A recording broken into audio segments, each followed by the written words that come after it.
All right. Hey, everyone. Welcome back to Women in Tech Like a Boss. And I've got a great guest for you today to wrap up. Can you believe it? It's the end of season one. I've got Kathy Woo. Campbell. Yeah, and she's already like wooting there. And for those of you that didn't see the audio clip, or pardon me, the video clip, she's got a unicorn spike on the top of her headphones. So she's just making me look absolutely shabby, like I know nothing about podcasting. This gal's the queen of podcasts. Not only does she have a podcast, Friends in Your Ears, which is a podcast about people talking about the podcasts that they listen to, just a little bit of meta layering there, but she's also a podcaster on the Incomparable Network and a number of other places. Hey, Kathy, welcome to the show. Hi, thank you so much for having me. I'm Well, give excited to us be a here. I'm sorry, I talked right over you. How about you give us a little bit of a scoop on some of the various projects that you're involved in so our audience can figure out where to find you because it's everywhere. It pretty much is. The basic way to do it is Mrs. Soup on any social media platform. My last name is Campbell, Campbell like the soup, Mrs. Soup everywhere. You can find that. That's a great way to get like the streamlined version. But you can find me. I talk as much about podcasts as I can, anywhere I can. And then you can find my business at theunicornsidekick.com, where I help small businesses kind of get their stuff together. Well, which is critical too, because a lot of businesses just really don't have any idea of where to go. And Yes. maybe that's a good place to start because a lot of the folks in my audience here are startup founders, largely female founders. Can you tell us one of the things that you're seeing consistently, across this as you're trying to help these start businesses get started and get organized? Yeah, the biggest thing that I've noticed, because a lot of what I do is I help solopreneurs either grow and learn how to hire somebody to get them help in their business, or how to figure out how to outsource something, or just kind of they've reached the peak. They maybe had an idea and people started throwing money at them. And now they're like, what do I do? How do I handle this? How do I get control of my life so that I'm running my business isn't running me? And one of the biggest things that I have learned is making sure you are able to figure out where your weaknesses are. It's something that's really difficult, especially as women. We'll look at our life and our day-to-day stuff, and basically everything is terrible. Oh my gosh, I am failing at keeping my house clean. I am a horrible mother. I can't cook. I'm not having time to react and interact with my customers. And being able to take a step back from the overwhelm that can happen and sit down and process what you're good at so that you can then find help with the part that you're having the weaknesses are at. So being able to really figure out how someone else can help you by doing stuff that you don't love to do, and you can help somebody else. For example, right now, I have somebody cleaning my house. Woohoo! They're working in the kitchen, they're cleaning the bathrooms, very basic. They come every 2 weeks and do the hot spots, the spots that I hate cleaning toilets. Absolutely. I mean, and what I'm curious about is when you give that advice to the solopreneurs, how do they respond to it? Is it favorable or with much trepidation that like, ooh, no, I've got to cook every day for my family because like I'm the only one that can make sure that they get their 17 ingredients and vegetables and all the rest of it. Yeah, most of the time when people come to me, they are at their wits' end. They are breaking down, they're getting maybe 2 hours of sleep at night, and they're just losing their mind and they don't know how to handle it. I'm not immediately saying, "Okay, well, you need to hand this stuff over." We have a conversation. I send a questionnaire out to my clients to fill it out with really honest answers, and I can usually tell in those answers and after talking to them what areas of their life they are ready to get rid of. Most of the time all they do is they need permission from someone to say it's okay to have somebody clean your house, to teach your kids how to cook so they can get their own lunches. Like, these are all things that we as women like try and do everything, and sometimes all you need is someone else to say it's okay. to not do this yourself. Yeah, we need that freedom, right? And that permission to just be able to release ourselves from the things that we're not good at. And it's funny that you bring that up. I recall such a freeing moment. Geez, maybe, I don't know. Now I'm going to date myself. I don't know, 15 years ago, whatever it was, when Forbes first came out with Strengths Finders. And they had interviewed, I don't know, insert number here, like 25,000 people from all of the greatest athletes that had sort of ever lived and were still alive to all of the greatest business people, politicians, like, and so on. And they compiled these 25 strengths. And the whole sort of like net of the book is focus on the three things, like the three strengths that you can absolutely knock out of the park, and forget about the other 22. And it was so liberating. It's like, because I suck at that. I'll never get good at that. And you know what? I don't need to. And it was an amazing moment. That's wonderful. I like to give clients some homework sometimes where if they're ready for it. So I have them list out what they do every day, or every week, depending on the range that we're looking at. And then they're going to add those things into a 4-quadrant boxes. So they have the stuff that they love to do and they are good at, the stuff that they love to do and they're not great at, but they want to learn, the stuff that they're really good at, but they don't like to do, and then the stuff that they are terrible at and don't like to do. And that stuff in that box that they aren't great at and they don't like to do, that's the perfect way to start to find somebody to do it for them. To do and say no to some things can be really freeing and allow you to open up and become more creative with your business. Right. Because you're not bogged down with the 10,000 things that are on the to-do list that you hate doing anyway, but you know you have to do them because there's Right. nobody else to do them. So you're Yes. like, all right. Yeah. We all go through those loops. I think that that's probably why you've got such a tremendous reaction to your business. Now, let's turn things back around to podcasting because you are the podcast queen. And first of all, let's talk about what it feels like to sit on that side of the microphone when you're the one being interviewed versus the one in control and doing everything to master the podcast interview. It's definitely nerve-wracking to not know what's coming. Learning how I work and how I podcast best helps me be a better guest when I come here and I'm like, I don't know what you're going to throw at me, but let's do it. When it comes to your podcasts, have you ever been in a situation where it did not go as planned and you had to struggle and figure out, oh my God, how do I dig this out? Because it's going down. Yes. So Friends in Your Ears is very meta, like you mentioned. And I have a very set number of questions. The guests get the questions ahead of time because a lot of times it's kind of your history about how you started listening to podcasts, what podcast you started, like why you got a microphone in your face, and then your favorite podcast. And for most of us, we listen to more than a single podcast. And so being able to narrow it down so you're not spending an hour talking about your entire queue is helpful. However, the tricky part of this is that my show has 2 guests and they're usually people that have never met before. And so sometimes I have some guests that are a little bit more introverted, a little bit more shy. And so it takes a lot more work to try and get more than a single syllable answer from them. When we're done recording, oh my gosh, that was so much fun. That was so great. I loved doing this. I love hearing that. And that shows that I've done my job.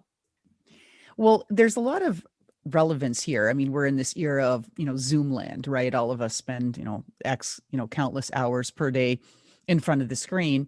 And I think that this could help some of the folks in our audience that are these business owners. So any advice when the conversation starts to run away, right? There may be one guest that's going on and on, your Zoom call, in your case, the podcast, or another one that they start going back and forth and nobody else can really interrupt and try to get their points across. And then pretty soon the whole thing derails. Any advice? The biggest thing is be able to recognize that. A lot of times, especially if you're trying to manage multiple people, you're just so busy trying to make sure that all of the questions are being answered that you might miss the fact that only one person is answering those questions.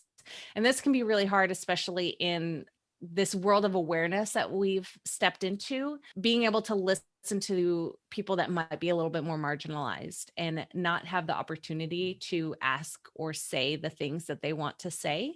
Um, as women, a lot of times